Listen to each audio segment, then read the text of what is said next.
C'était un ovni. L'hypothèse qui correspond le mieux avec les phénomènes observés, c'est les véhicules qui viennent d'ailleurs. Il ne faut pas exclure la thèse extraterrestre, mais il ne faut pas faire l'amalgame non plus. Nous avons vu une étrange lumière venir vers nous, une lumière ronde. Je ne crois pas qu'il faille craindre que des extraterrestres viennent nous menacer. Des ovnis ont donc sillonné le ciel hier soir. Je peux pas nier un truc que j'ai vu. C'est pas pour cela qu'il n'y a pas d'explication. Si ces gens-là témoignent, c'est que vraiment, ils ont vu des ovnis. J'ai interrogé Lionel Jospin à ce sujet. Souvent, on a eu tendance à camoufler l'affaire. Il y a quelque chose à cacher. Je ne vous dirai pas qui je suis. Vous ne verrez jamais mon visage. Vous me croiserez sans me voir. Mon passé était glorieux.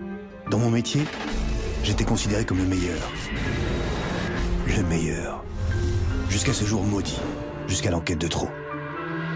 Une violente polémique m'a fait tomber de mon piédestal. J'ai perdu ma réputation, mon travail, et beaucoup de mes proches m'ont tourné le dos. J'ai tout perdu. Mais je suis libre. Libre de continuer mes enquêtes, de traquer la vérité sur tout cet ailleurs qu'on nomme paranormal.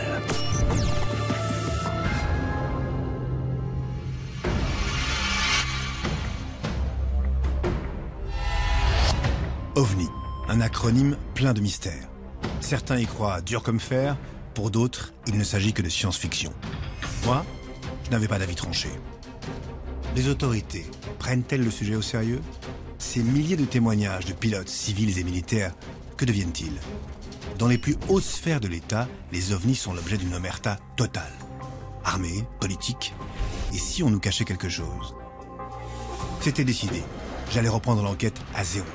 J'allais chercher moi-même les réponses aux questions que je me posais. Mon premier contact? Un ancien militaire, pilote dans l'aviation légère de l'armée de terre. Au téléphone, il m'avait semblé fiable, calme, sûr de lui, tout sauf un illuminé. À bord de son hélicoptère, il avait été témoin d'un de ces phénomènes hors du commun. « Venez, m'a-t-il dit, je vous raconterai tout. » Daniel Michaud a plus de 13 000 heures de vol à son compteur, dont une qui devait le marquer à vie. Je me souviens, c'était en 1973, en juin. J'étais jeune pilote dans l'aviation légère de l'armée de terre, la LAT. Nous étions basés à Rennes, au 3e GHL à Rennes-Saint-Jacques. Alors que nous faisions une mission de liaison entre Rennes-Saint-Jacques, où nous avions notre base, et Caen-Carpiquet, on a observé un phénomène extraordinaire 15 minutes avant l'arrivée sur Caen. Nous étions dans des conditions optimales de vol. On était à 1000 pieds, c'était pas très haut. Et ce jour-là, je partais en mission avec un ami, mécanicien, lorsque tout d'un coup, il m'a dit « Daniel, regarde !» J'ai tourné la tête et j'ai vu cette espèce d'engin qui nous doublait, une espèce de grand dirigeable, de la taille d'un paquebot, d'une couleur gris, un gris minium, un gris, vous savez, ce gris un peu terni, sans arête sur la structure, sans nacelle, sans bruit, sans sillage à l'arrière, je veux dire sans fumée, sans hublot, sans tout ce qu'on veut, sans rien.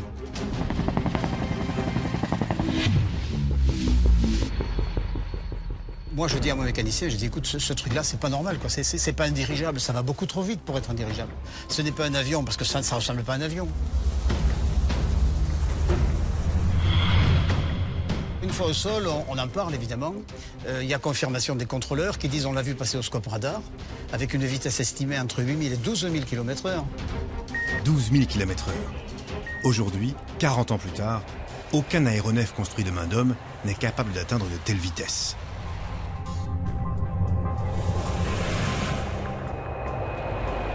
Même les avions de chasse les plus rapides ne dépassent pas 4000 km/h. Daniel Michaud, sous le choc, s'adresse alors à sa hiérarchie. À ce moment-là, j'allais passer officier. J'étais un jeune pilote, hein, j'avais 23 ans.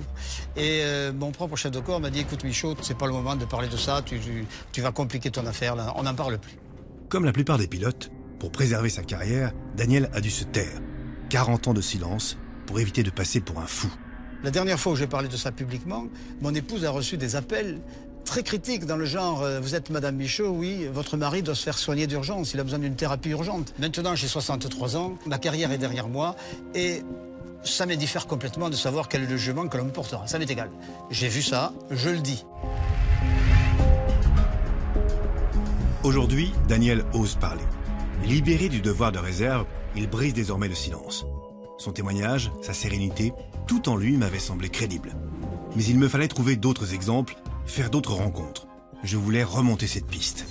J'ai passé des heures à chercher d'autres témoignages. Et je me suis vite rendu compte que Daniel Michaud n'était pas un cas isolé. Pour beaucoup de pilotes militaires, parler des ovnis représente un risque de briser leur carrière. Et ce tabou existe depuis toujours.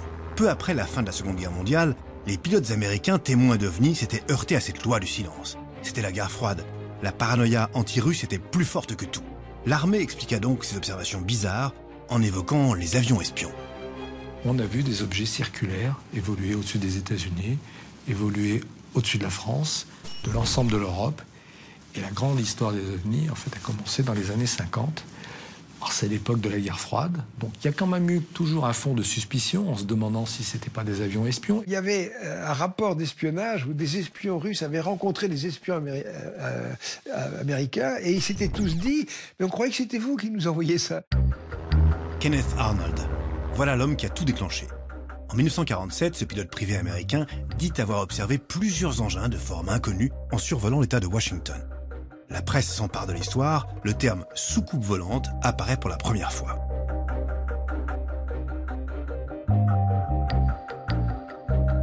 Et surtout, très vite, l'hypothèse des avions espions tombe à l'eau. On a apparemment affaire à des engins aux performances extraordinaires. Accélération fulgurante, changement de direction instantané et même absence totale d'ondes de choc. L'aspect singulier de l'OVNI, c'est un déplacement en air dense à très grande vitesse, donc ça devrait faire un bang. Avant, dans le temps, un avion supersonique passait, il cassait les vitres. Tandis que si vous preniez un OVNI qui passe à Mach 5, 6 au-dessus d'un village, il effondrerait les toitures. Hein ? Carrément, bah oui, vous avez une onde de choc. Vous savez, l'onde de choc, c'est l'équivalent des vagues d'étrave des bateaux. Imaginez un croiseur qui arrive à 200 km/h devant le port de Marseille, il casse tout. Il fait une vague énorme, voilà, c'est tout. Aucune onde de choc. Exactement ce que m'avait dit Daniel Michaud. Imaginez un engin comme ça aurait dû casser toutes les vitres partout. Peut-on en déduire, pour autant, qu'il s'agit d'une technologie autre qu'humaine ? J'ai retrouvé Jean-Gabriel Grélé, pour qui cela ne fait aucun doute. Ce pilote de chasse français a servi aux États-Unis dans les années 50 et il se souvient du règlement alors en vigueur dans l'US Air Force. Un document qui, d'après lui, prouve que l'armée prend le phénomène très au sérieux et nous cache quelque chose. Ce papier, c'est la réglementation que nous devions suivre à chaque fois que nous voyions quelque chose de non identifié ou de bizarre. Quelque chose qui ne nous semblait pas pouvoir être reconnu comme un avion humain. En gros, tout ce qui a été disque, par exemple, il est bien évident que ça ne pouvait pas être un avion humain. Objet volant non identifié a trait à tout type d'objet en vol, airborne, qui, par ses performances, ses caractéristiques aérodynamiques ou des détails de forme inusuels, ne se conforment à aucun type d'avion ou de missile connu à notre époque. Alors ce document, pour moi, représente la preuve absolue, et c'était le cas pour mes camarades aussi, la preuve absolue que nous pouvions être confrontés à des engins qui n'étaient pas de construction humaine. Là, il marquait un point. Pourquoi l'armée aurait-elle perdu du temps à dicter un manuel sur des choses qui n'existent pas ? Au fil de mes recherches, je découvrais cette contradiction. La négation officielle du phénomène OVNI et la multiplication de ces observations de pilotes dans tous les pays. Depuis 1947, plus de 3500 pilotes avaient quand même osé témoigner, et ce sur tous les continents. Parmi ces histoires, une en particulier m'accrocha tout de suite. C'est une de mes sources à Téhéran, en Iran, qui m'avait briefé. « Renseigne-toi », m'avait-il dit. C'est un cas unique, mais évidemment, l'affaire a été vite classée.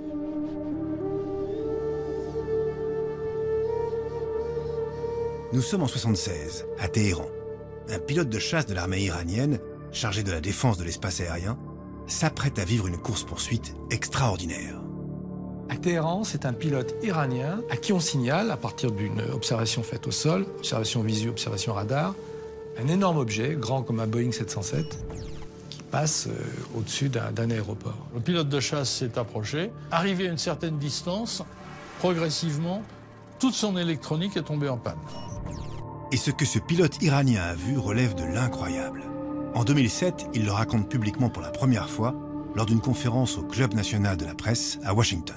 Mon nom est Parviz Jafari et je suis un ancien général de l'armée de l'air iranienne. Et ce témoignage détaillé, dépassionné, est un vrai choc pour les auditeurs. Je me suis approché de l'objet. D'intenses lumières rouges, vertes, oranges et bleues clignotaient. La lumière était si brillante que je ne pouvais pas voir la structure de cet engin. La fréquence de ces flashs était extrêmement rapide, un peu comme une lumière stroboscopique. À ce moment-là se produit quelque chose d'assez étonnant. L'objet fait une sorte de demi-tour et passe derrière l'avion, et c'est l'objet volant non identifié qui poursuit l'avion, et ça dure comme ça pendant quelques minutes. Et au bout de quelques minutes, cet objet accélère, finira par dépasser l'avion, et la scène s'arrête là, l'avion se pose, et puis le pilote dira qu'il n'a rien compris. J'ai fait mon rapport au quartier général, et le lieutenant-colonel Alan Moyle, un Américain, a pris des notes de ce débriefing. Mais après cette séance, je n'ai jamais pu le retrouver pour lui en parler. On n'a jamais pu expliquer ça, même les plus rationalistes, les plus sceptiques ont tenté de casser cette histoire, on n'y est pas arrivé. Stupéfiant. Un objet vu par des dizaines de militaires. Un pilote à qui on ordonne de prendre en chasse l'objet et qui se fait poursuivre par ce même objet. Et même des échos radars à l'appui. Pourtant, aucune trace, rien. Aucun rapport officiel, aucune enquête. L'affaire semble avoir été enterrée. Les militaires savent forcément quelque chose, mais apparemment, nous n'avons pas à le savoir. Le secret défense, l'aviation civile, elle, n'y est pas astreinte. Un contact, séquelle de mon ancienne vie, m'envoya un mail très court. Voix Éric Ganachaud. Cet ancien pilote instructeur à la prestigieuse EPAG, l'école qui formait les cadets d'Air France, avait lui aussi envie de parler. Le 9 décembre 2002, au-dessus de l'aéroport Calais-Dunkerque, 2 de ses élèves et lui ont été témoins d'un de ces phénomènes étranges. Ça s'est passé il y a à peu près 11 ans, à quelques jours près. Je décollais de Calais sur un TB20 avec 2 élèves. Donc un élève au manche, là où je suis, et j'étais place droite, et l'élève derrière. Je dois dire qu'il faisait parfaitement beau. C'était un ciel d'hiver mais clair.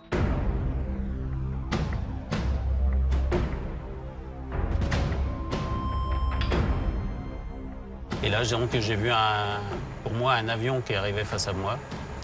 Un gros phare. C'était lumineux, mais c'était pas éblouissant, comme un phare qui éclate, qui peut cacher quelque chose. Là, c'était juste lumineux. Et ce phare s'est éteint donc au bout de 5 secondes. Quand j'ai viré, il s'est éteint.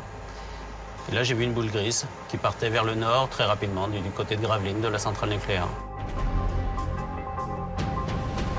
La tour m'a confirmé qu'il n'y avait personne en vol. Or, j'avais un phare devant nous et on était 3 à le voir.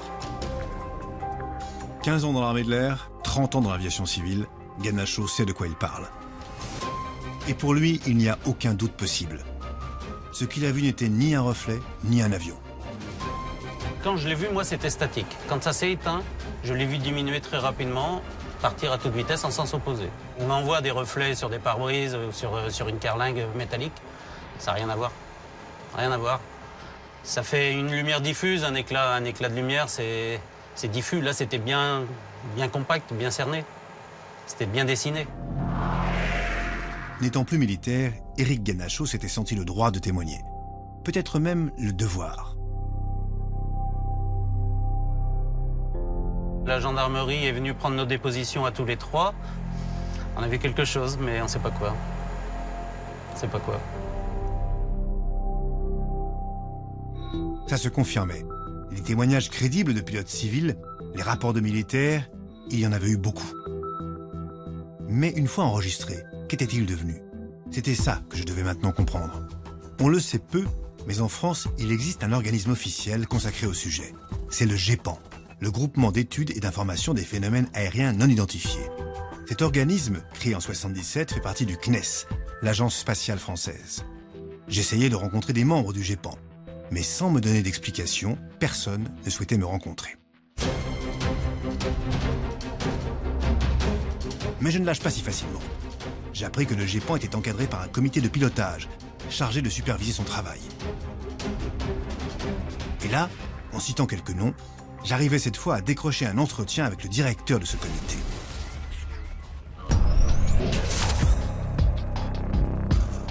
Pierre Bescon, ingénieur général de l'armement, polytechnicien, un scientifique rationnel. Allait-il répondre à toutes mes questions? Le GEPAN était pionnier en la matière. Le GEPAN, je pense, a été le premier organisme officiel, réellement officiel, à être créé. Depuis, 27 autres pays ont eux aussi prouvé qu'ils s'intéressaient à la question. En 2007, l'Angleterre ouvre au monde ses archives sur les ovnis, suivi de l'Espagne en 2008, puis du Danemark, du Brésil, du Chili. En France, le GEPAN, lui, mène des enquêtes, collecte des témoignages qui lui sont transmis par la gendarmerie. Dès le début, assez tôt, le GEPAN a défini 4 catégories, 4 classes effectivement de témoignages. La catégorie A, on sait d'expliquer parfaitement ce que c'est. Vous avez ensuite une catégorie qui s'appelle le B. On pense à une explication qui est la plus probable, mais elle n'est pas certaine. Vous avez ensuite la catégorie C, qu'on n'a pas assez d'éléments pour dire quoi que ce soit dessus. Et puis vous avez la classe D, sur laquelle on n'a vraiment aucune explication. Bien sûr, c'est cette dernière catégorie qui excite l'imagination. La classe D, les non-expliqués. Constitution. Ce matin, en effet, le Conseil des ministres a autorisé...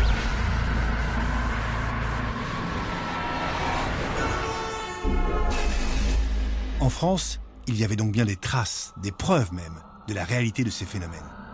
Depuis son existence, il y a eu à peu près 7000 témoignages recueillis donc, au GEPAN. Et les cas non expliqués, c'est de l'ordre de 20 à 22%, je crois, ce qui paraît beaucoup. Mais dans la réalité, les cas vraiment intéressants qui sont inexpliqués, c'est plutôt de l'ordre de 4%. Au total, c'est quand même près d'une 50aine de cas, totalement inexpliqués et bien réels. Il y a un chiffre, effectivement, de cas qui existe, bien entendu. Et c'est bien là qu'apparaît toute la problématique. Qu'est-ce que ça peut bien être? J'allais découvrir que sur les cas troublants, propices à une enquête, le GEPAN était en fait vite dépassé. Le 5 novembre 90, des centaines de Français, partout dans le pays, observent un phénomène étrange dans le ciel. Mesdames, Mesdemoiselles, Messieurs, bonsoir. Des ovnis ont donc sillonné le ciel hier soir vers 19h sur l'Europe de l'Ouest. En France, le CNES ne veut pas encore se prononcer et souhaite entendre le maximum de témoignages. Il n'y avait aucun bruit. C'était un engin assez grand, avec des lumières en triangle assez symétriques. Ça avait une forme triangulaire, voire losange parfois, et c'était composé d'environ une douzaine de lumières, une douzaine de points lumineux. Certains jaunâtres, d'autres un peu rouges, et certains laissaient à l'arrière une traînée jaunâtre également. Le GEPAN n'a pas pu se pencher sur ces 1000 observations, c'est beaucoup trop. Il faudrait pouvoir travailler plus là-dessus. Je ne suis pas sûr que le GEPAN ait eu le loisir ni les ressources pour travailler sur toutes les observations. Très bien, je récapitule. Le GEPAN, organisme créé par l'État dont on nous dit qu'il est un modèle pour les autres pays, serait en fait incapable de faire des investigations poussées. En 2 mots, c'est une coquille vide. Apparemment, le pouvoir a eu envie d'être perçu comme s'intéressant à la question et d'avoir une position de transparence à l'égard du public. Ce qui, à mon avis, est complètement un écran de fumée. Comment dire, ce qui est extraordinaire, c'est... et ça, je crois que personne ne s'en doute, c'est que derrière cette façade, il n'y a rien. C'est-à-dire que c'est ce qu'on a pu faire de mieux en France. En général, ceux qui n'aiment pas le GEPAN, ce sont ceux qui défendent la thèse extraterrestre. Bon, il ne faut pas exclure la thèse extraterrestre, mais il ne faut pas faire l'amalgame non plus. On ne sait pas aujourd'hui. On ne sait pas. Je le réalisais très vite. Autour de ce sujet règne un climat de méfiance, de paranoïa. Entre théorie du complot et langue de bois, difficile de déceler la vérité. Je décidai de continuer à fouiller du côté des pilotes, espérant trouver d'autres pistes. Finalement, un d'entre eux me mit en contact avec un ami, lui aussi pilote, témoin d'un phénomène récent, en mars 2008. C'est à quelques kilomètres de Béthune, à l'aérodrome de Merville, que je devais rencontrer Sébastien Hugo. 7000 heures de vol, ancien chef pilote dans l'armée de l'air et aujourd'hui instructeur. Lui, ce n'est pas en vol, mais carrément du sol, à terre, qu'il a longuement observé, on ne sait quoi. Je me souviens, le 31 mars 2008, nous étions ici avec quelques collègues, et il y avait un avion qui faisait la voltige, et tout à coup, on a découvert un cercle, un parfait cercle lumineux, avec des contours blancs éclatants, comme un nuage qu'on éclaire, qui était en stationnaire au-dessus de la piste. On a tout d'abord pensé que c'était des fumigènes liés à l'avion de voltige. Mais en fait, ça n'a pas du tout l'aspect de fumigène, c'était vraiment un cercle parfait. C'était pas métallique, c'était entre la vapeur et une lueur très intense. Et puis, 3 ou 4 cercles sont apparus et se sont déplacés. Ensuite, ça a duré une dizaine de minutes. Ces étranges cercles dans le ciel, Sébastien Hugo n'est pas le seul à les observer. Au total, 9 témoins, 6 instructeurs et 3 élèves sont présents ce matin-là. En tant que pilote, on est assez cartésien et rationnel. On essaie de comprendre, surtout. C'est ça qui nous intrigue, parce qu'on est du métier. On n'est pas habitué à faire ce genre de phénomène. Et je me pose toujours la question de savoir ce qui s'est passé ce jour-là. Pour tenter d'avoir une explication, le lendemain de l'observation, Sébastien Hugo et les autres témoins font une déposition à la gendarmerie. Ils contactent aussi directement le GEPAN. Sans succès. Ça m'a surpris un petit peu parce qu'on était quand même des professionnels de l'aviation. On avait toutes les données et j'aurais bien aimé qu'on en discute et avoir des explications. Ce n'est que 4 ans plus tard que Sébastien Hugo obtient enfin un retour, mais pas vraiment conforme à son attente. Le GEPAN a communiqué par courrier la réponse de son enquête en 2012.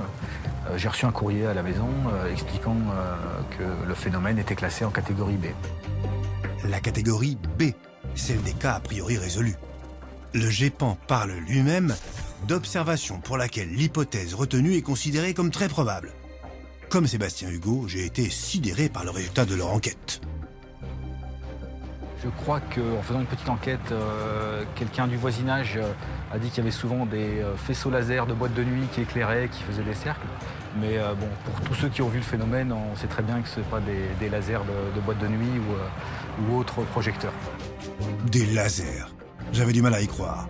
Moi aussi, j'étais frustré, déçu par une telle conclusion.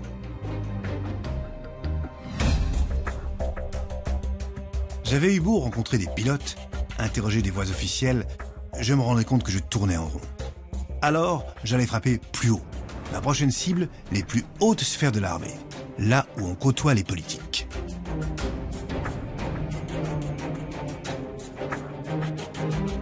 J'ai découvert assez vite l'existence d'un rapport sur les ovnis, très sérieux, initié par des militaires de haut rang. Leur objectif, sensibiliser les pouvoirs publics à ces phénomènes. À l'origine de ce rapport publié en 1999, dit le rapport Cometa, un général de l'armée de l'air, général Letty, ancien pilote de chasse, ancien commandant de base aérienne. J'avais dû envoyer plusieurs courriers et passer par son avocat pour le rencontrer. Pas simple.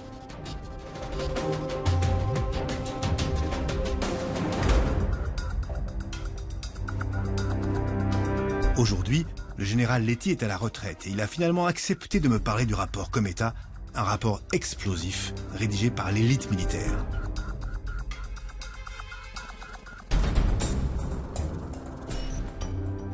Dans le rapport Cometa, il y a les préfaces du général Norlin et du professeur Lebeau qui était patron du CNES.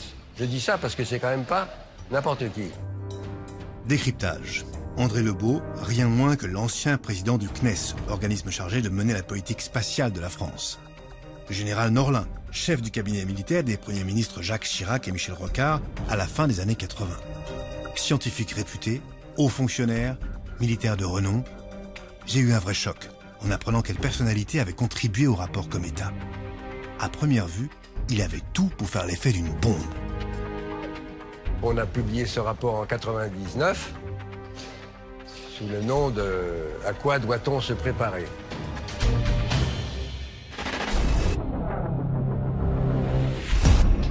Nous avons là une occasion unique de connaître enfin le phénomène OVNI. Il y a des phénomènes lumineux qui traversent le ciel. D'accord d'étudier le phénomène et estime que c'est suffisamment sérieux. Il ne faut pas laisser tomber. Ça impose qu'on prenne des mesures. Exactement, il faut savoir ce que c'est. À quoi doit-on se préparer? Voilà un bon titre. Ce rapport affirme une certitude. Il y a bel et bien des phénomènes ovnis très sérieux.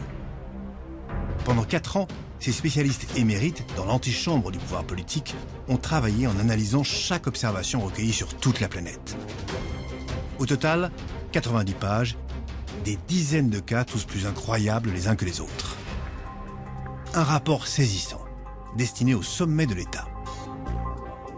Initialement, on devait l'adresser au président de la République, pour secouer un peu les branches, et au Premier ministre.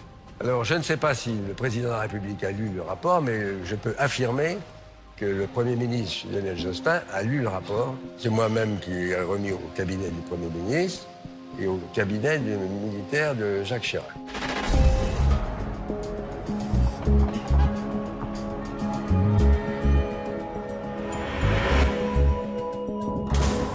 Pourtant, aucun de ces hommes politiques ne fera de commentaires. Rien. Pas un mot, pas une réaction. Comme le général Letty, je m'interrogeais. Le rapport était-il considéré comme trop absurde ou trop dérangeant?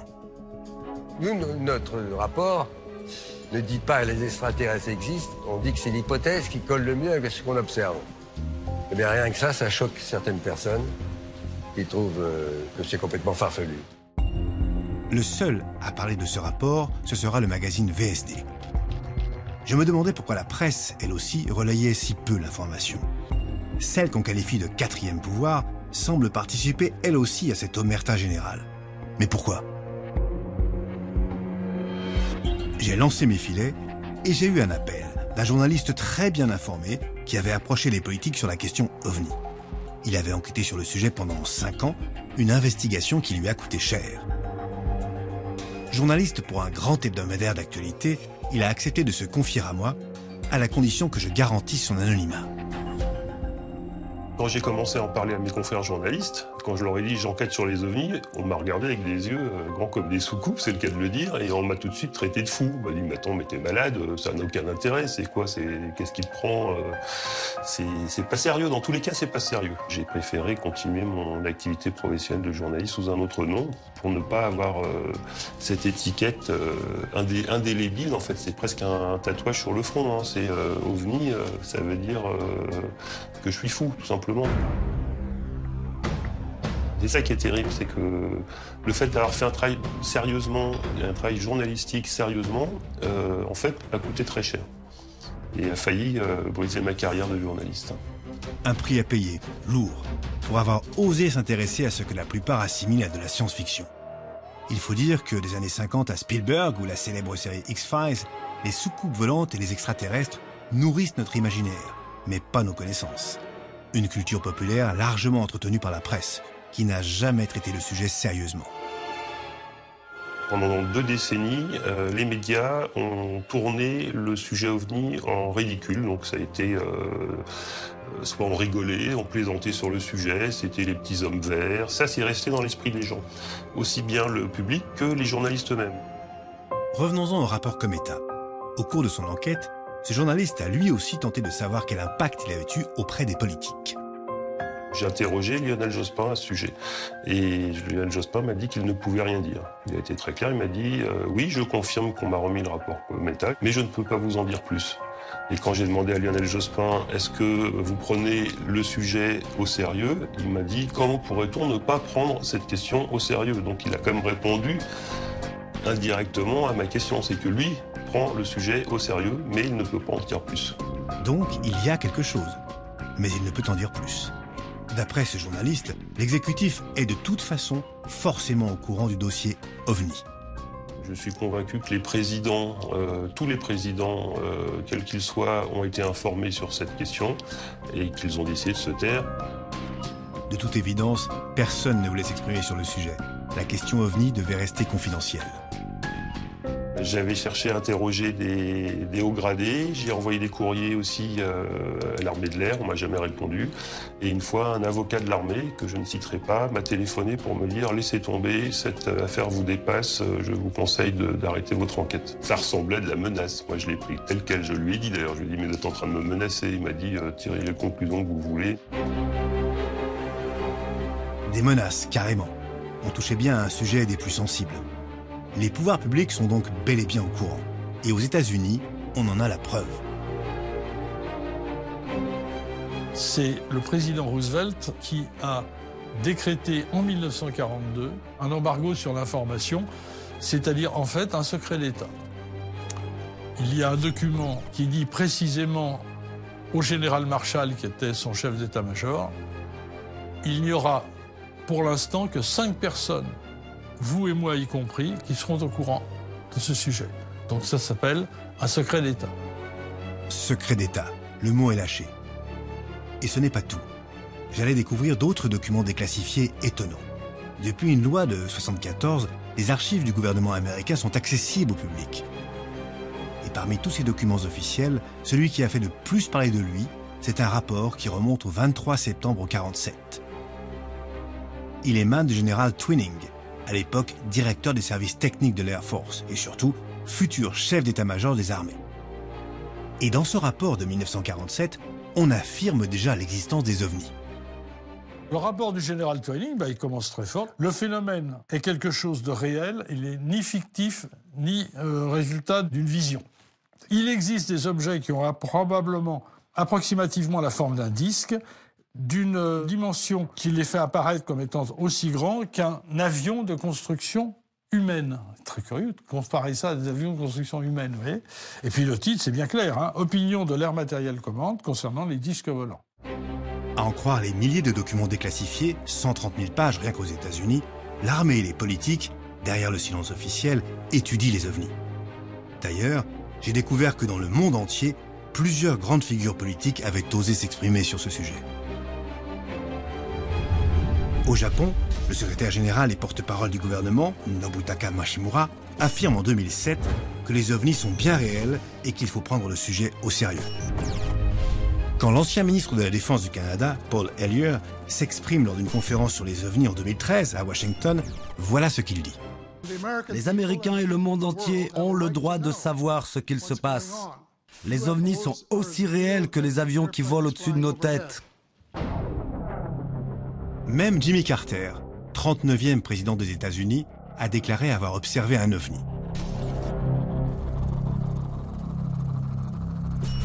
C'était en 1969, un an avant de devenir gouverneur de Géorgie.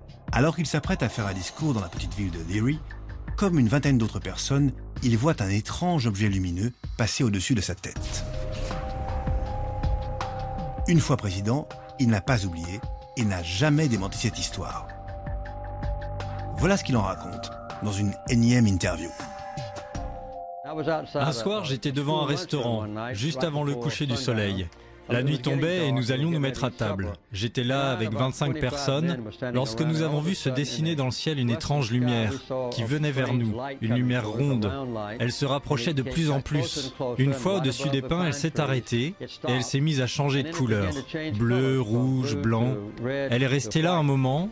Nous étions très étonnés. Nous ne savions pas ce que c'était. Et elle a finalement disparu et est repartie vers l'ouest.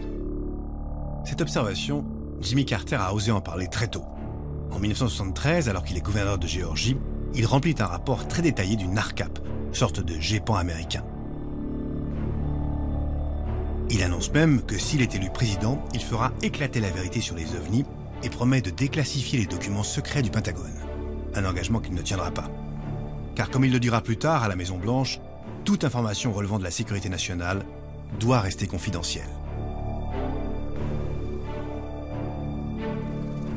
Après lui, Ronald Reagan, 40e président des États-Unis, affirme lui aussi avoir vu un ovni en 1974. Il n'a jamais osé le dire face à une caméra, mais cette observation a influencé ses discours, comme cette fameuse déclaration du 4 décembre 1985. Si soudain une menace planait sur le monde, venant d'une autre espèce, d'une autre planète, d'un autre univers, nous mettrions de côté tout ce qui nous éloigne les uns des autres. Bien plus récemment, en octobre 2007, un sénateur de Nikotinich prend le risque de dire qu'il a vu un ovni alors même qu'il est en pleine campagne électorale. Avez-vous vu un ovni? Enfin, j'ai vu un objet volant, non identifié, n'est-ce pas? Ce n'était pas identifié. J'ai vu quelque chose. Cette déclaration lui a peut-être coûté son élection. Étrangement, malgré ses prises de position, rien ne bouge. On nous mène en bateau. Et comme en France, aux États-Unis, il y a aussi des affaires étouffées pour raisons politiques. Le cas de Fife Symington, ancien gouverneur d'Arizona, en est un exemple frappant. Le 13 mars 1997, des milliers d'habitants de Phoenix observent dans le ciel d'étranges lumières. Phoenix en 1997 est survolé, alors que la nuit commence, par un énorme triangle, un énorme engin qui fait plusieurs kilomètres d'envergure, qui survole la ville à basse vitesse et qui est observé par des milliers de personnes. C'était un disque, un énorme disque, à peu près de la taille de ces deux immeubles.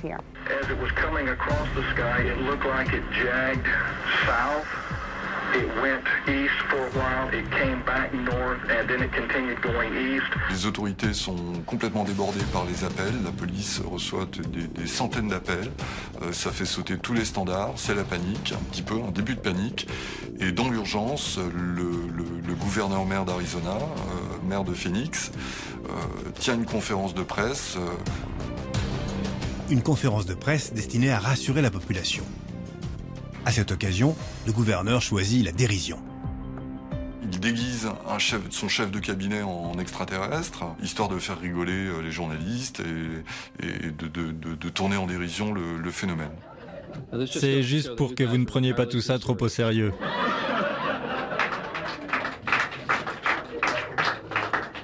La version officielle, ce sont des leurres, des fusées-leurres, tels que les avions de chasse en largue pour dérouter un missile qui leur est envoyé, etc. Ça n'a rien à voir avec ce que l'on voit. Il y a quelques vidéos, c'était le début des caméscopes, hein. Tout le monde n'avait pas un portable qui fait des vidéos sur soi à l'époque, en 97, mais il y a quand même quelques vidéos, il y a des photos, et surtout des milliers de témoignages. Donc voilà, ça c'est sans doute l'observation de masse, une des plus importantes qui ait eu lieu. Coup de théâtre. 10 ans plus tard, alors qu'il n'est plus gouverneur d'Arizona, Fife Symington change son fusil d'épaule et dément ce qu'il avait dit à la conférence de presse de 1997. Je suis Fife Symington et en 1997, lors de mon deuxième mandat de gouverneur d'Arizona, j'ai vu quelque chose qui défiait ma logique et ma perception de la réalité. Un soir, j'ai observé un gigantesque vaisseau en forme d'aile delta qui survolait silencieusement le Squaw Peak, une chaîne de montagnes au nord de Phoenix. C'était vraiment à couper le souffle. En tant que pilote et ancien officier de l'armée de l'air, je peux dire avec certitude que cet engin volant ne ressemblait à aucun objet connu créé par l'homme. Ce témoignage de Fife Symington a été un vrai déclic pour moi. Pourquoi n'en avait-on jamais entendu parler en France? Je me suis rendu compte du paradoxe propre à notre pays. Nous avions été les premiers à nous doter d'un organisme étudiant les ovnis, et pourtant, nos dirigeants restaient ceux qui en parlaient le moins. Pour ainsi dire, jamais. Seuls 2 hommes politiques ont osé s'intéresser publiquement à la question. Le premier ne fut autre que le général de Gaulle. Le général de Gaulle avait été impressionné, il avait eu connaissance d'un rapport qui s'était passé assez loin de la France, mais un rapport OVNI qui était tout à fait pertinent. Il avait demandé à ce qu'une commission d'enquête soit créée sur la question. On était vers 1966. En 68, il y a eu les événements qu'on connaît. C'est tombé à l'eau et ça s'est pas remis debout. 6 ans plus tard, c'est Robert Galet, alors ministre des Armées et futur ministre de la Défense, qui se prononce sur la question OVNI. Le 21 février 1974, suite à une vague d'observations en France, il s'exprime sur France Inter. Il est irréfutable qu'il y a des choses aujourd'hui qui sont inexpliquées ou mal expliquées. En 1954 a été créée au ministère des Armées une section de réflexion et de recueil de témoignages sur ces apparitions d'objets non identifiés. J'ai là parcouru un certain nombre de témoignages et ces témoignages se sont développés jusqu'en 1970. Il y en a une 50aine. Robert Galet fait figure d'exception dans le monde politique français. Depuis, plus aucun homme d'État ne s'est exprimé sur le sujet. Pourtant, on l'a vu avec le rapport Cometa, ce n'est pas faute d'avoir essayé d'alerter les autorités. En 2008, à nouveau, pour sensibiliser le monde politique, une lettre ouverte est envoyée au cabinet du président Sarkozy. Ses auteurs, un contre-amiral et des scientifiques de tous bords. Ils souhaitent que l'État s'implique enfin sérieusement et donne plus de moyens afin d'étudier le phénomène.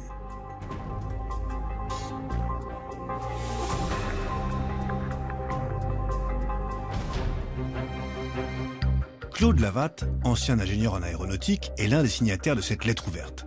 C'est un ancien d'Aéroports de Paris, 35 ans de carrière au sein d'une entreprise dont il était le représentant sur tous les continents. Inventeur du Loxiasol, un système de détection des avions sur les aéroports, utilisé notamment en France et au Japon, ce spécialiste des radars était en quelque sorte le garant du savoir-faire et de la technicité Aéroports de Paris. Là encore, tout sauf un farfelu. Depuis qu'il est à la retraite, cet ingénieur se bat pour faire réagir les politiques sur le sujet OVNI. Voilà la réponse qu'il a reçue. Le président de la République m'a confié le soin de répondre au courrier que vous lui avez adressé le 14 avril 2008. Je puis vous assurer qu'il a pris connaissance avec attention des réflexions dont vous avez bien voulu faire part au chef de l'État. J'ai aussitôt communiqué vos remarques au ministre de l'Enseignement supérieur et de la Recherche, plus particulièrement compétent, pour les examiner et vous faire connaître la suite susceptible d'y être réservée. Et alors, quelques temps après, on reçoit un courrier, le 16 juin 2008. Le Premier ministre a bien reçu votre courrier, ainsi que la copie de la lettre ouverte que vous avez adressée, Monsieur le Président de la République, sur le phénomène ovenien.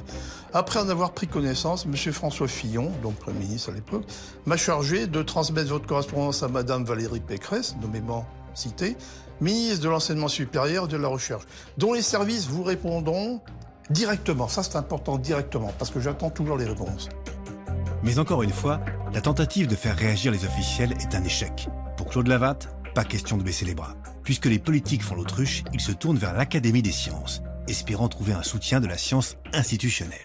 Je me suis dit, les plus sincères là-dedans et peut-être les plus susceptibles de faire quelque chose, ce sont les scientifiques. J'ai pondu une lettre à destination de M. Philippe Taquet, président de l'Académie des sciences, dans laquelle je donnais un tas de raisons pour lesquelles la science institutionnelle devrait s'intéresser aux problèmes OVNI. Décidément, le monde scientifique ne semble pas plus enclin que les politiques à s'exprimer. Alors je pensais que ça aurait pu émouvoir Philippe Taquet et j'ai reçu une réponse totalement inacceptable. Monsieur Philippe Taquet, président de l'Académie des sciences, vous remercie pour votre courrier qu'il a bien reçu, mais auquel il ne peut donner suite. Cordialement, et c'est signé Sophie Jullion, sa secrétaire. Ce monsieur n'a même pas le courage de me répondre. Bravo, bravo la science française. Ce qui manque à ces gens-là, c'est le courage et le culot. Je me rendais compte que dans tous les domaines, manifester un intérêt pour les ovnis, c'était se marginaliser, s'exposer au colibet ou à l'indifférence. Moi-même, je me suis mis en garde. Je lui ai dit, c'est pas possible. Sachant ce que je sais, le métier que je fais, je ne peux pas compromettre ma boîte et aussi mon avenir professionnel en faisant de telles déclarations. C'est trop tôt. Je l'ai fait quand j'étais à la retraite, comme beaucoup de gens. Et les scientifiques qui ont pris position en pleine carrière en ont fait les frais. C'est le cas de Jean-Pierre Petit, astrophysicien, ancien chercheur à l'Observatoire de Marseille, puis au CNRS. On m'a proposé d'être vulgarisateur avec l'appui du CNRS. J'ai été mis dans une commission information scientifique et technique. Et puis, ma foi, on m'a dit, vous savez, si vous voulez aller visiter n'importe quel musée des sciences dans le monde, au Japon, n'importe quoi, vous nous le dites, on vous envoie. J'aurai une vie de patachon. Mais le prix à payer, c'est vous arrêtez vos conneries avec les ovnis. Là, j'ai dit non. Donc, c'était fini. J'ai loupé ma chance. Mais il faut savoir ce qu'on veut. Est-ce qu'on veut se regarder dans une glace le matin ou pas ? Scientifiques, politiques, journalistes, militaires, pour résumer, en France, aucun domaine n'échappe au tabou OVNI. On a le monde politique, on a le monde médiatique et on a le monde scientifique. Aucun ne veut faire le premier pas et attend que l'autre fasse le premier faux pas. Donc le monde politique attend que le monde scientifique lui donne le feu vert, lui dise officiellement, etc. Il y a quelque chose à chercher là, ça peut être dangereux et même ça peut être intéressant du point de vue technologique. Alors le monde politique, très prudent, attend, ne fait rien. Puis il y a toujours une élection en vue, donc il fait rien encore moins. Je pense que c'est lié à l'esprit cartésien qui habite la France. On est des irréductibles gaulois qui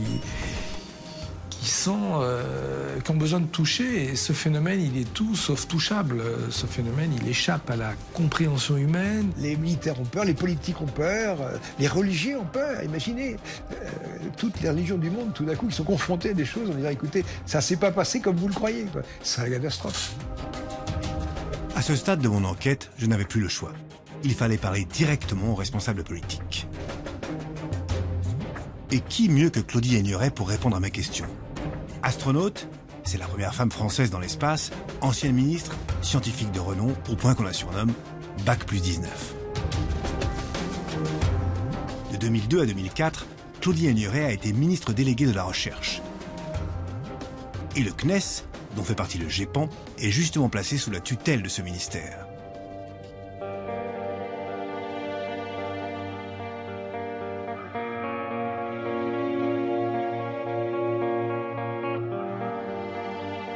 Claudie Aigneret devait forcément avoir eu des échos du travail du GEPAN.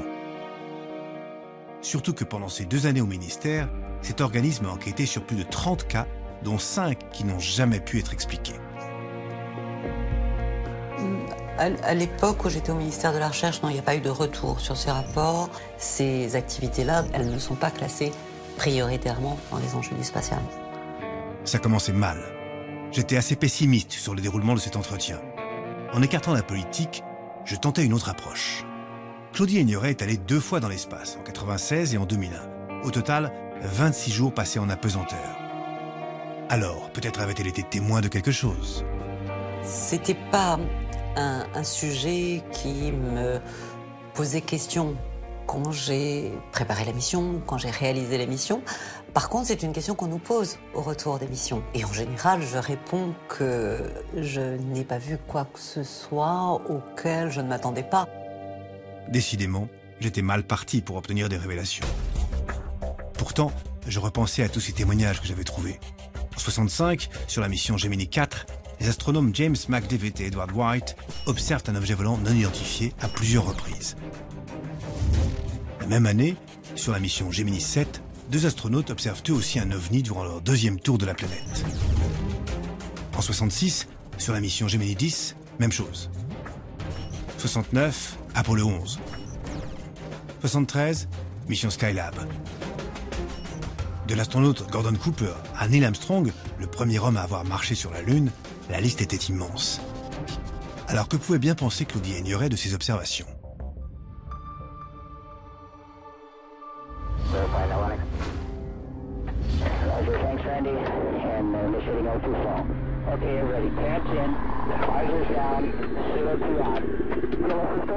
Quand on est dans des environnements de ce type, c'est tout à fait normal de découvrir des choses auxquelles on ne s'attend pas. C'est pas pour cela qu'il n'y a pas d'explication. Cette réponse, évidemment, ne pouvait pas me satisfaire. Mais j'avais en tête d'autres cas concrets. Je me rappelais ainsi d'une vidéo surprenante de l'astronaute américaine Mary Ann Stephanie Piper.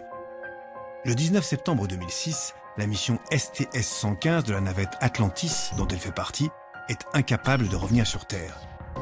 Un objet non identifié bloque sa trajectoire. Le centre de Houston est obligé de repousser le retour de la navette de 24 heures. Une fois sur Terre, durant la conférence de presse de l'équipage, voici ce qui se produisit lorsque l'astronaute voulut décrire son observation. C'était quelque chose que je n'avais jamais vu avant. Et quand enfin j'ai pu sortir dans l'espace, c'était vraiment différent là aussi. Je pense que ça n'aurait jamais pu se passer ainsi sans la préparation que nous avions reçue avec l'équipage. Et je voudrais...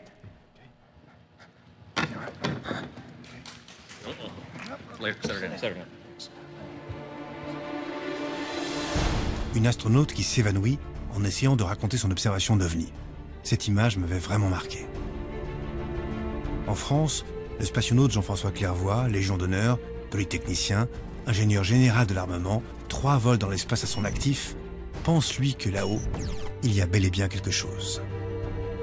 Peut-être que des vies intelligentes ailleurs sont venues nous observer en cherchant à ne pas nous perturber, c'est pour ça qu'on ne les a pas vues. Je peux vous dire que la première fois que j'ai vu la Terre depuis l'espace, sur un fond noir d'encre sans une seule étoile, on se dit c'est pas possible, on peut pas être seul. Il y en a forcément un jour là des extraterrestres plus avancés qui vont nous rendre visite, ou un jour on peut-être dans le lointain futur on sera capable d'échanger avec eux.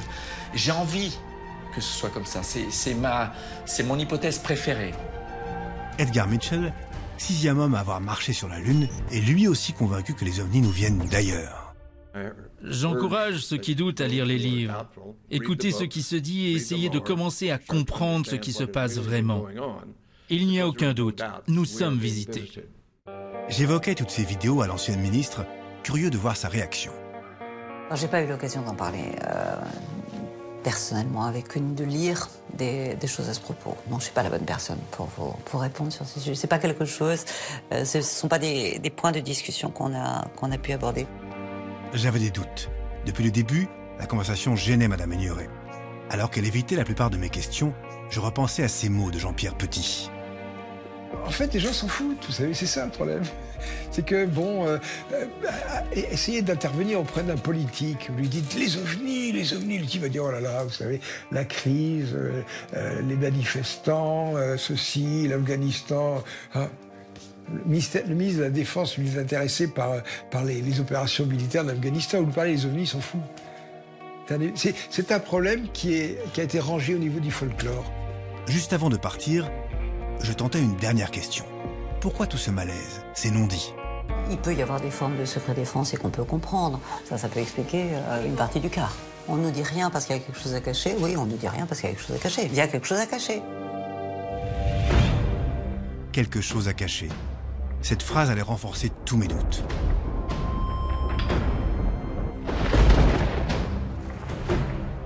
Tout à coup, certains propos que j'avais entendus prenaient une résonance bien particulière. L'exécutif est forcément au courant, étant donné que tous nos services de renseignement au plus haut niveau sont au courant. C'est la moindre des choses tout de même. C'est sa fonction d'être au courant. C'est sa fonction d'être au courant, mais c'est aussi sa fonction de se taire. C'est tout à fait normal, ça. C'est pas la volonté de cacher des choses. On ne divulgue pas des secrets, c'est normal. Un secret que seules les plus hautes autorités ont le droit de connaître. Je savais, après des mois d'enquête, que j'aurais du mal à en savoir plus. Mais j'avais répondu à l'essentiel de mes questions. Les ovnis ne sont pas des délires d'hallucinés, et les gouvernements le savent très bien. Un jour, peut-être, nous découvrirons ce qu'ils sont réellement, d'où ils viennent. Une partie de moi n'arrêterait jamais d'y penser. Et vous ?